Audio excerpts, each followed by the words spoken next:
Gonna go ahead and shoot. Shoot.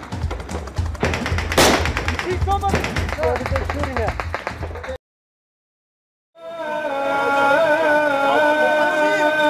Every year in March we have the opportunity to train here when we focus on MOUT, we focus on helicopter and medical training. Our Marines, they come to Camp Lejeune especially because of the ability up here to train with all the enabling assets, like the rotary wing, like the fixed wing, like the boats, and of course the cross training with your Marines as well. I think the most beneficial for us is the MOUT piece. Our main effort is this training in small villages, and as you know, on Camp Lejeune you have several villages available, so have plenty of opportunity to train the guys.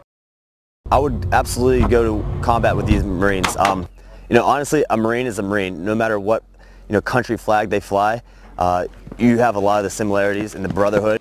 I would absolutely trust these guys in a combat situation. On the backside, later in the year, they'll return to favor for us to go down to Aruba and conduct amphibious operations that we can't conduct here.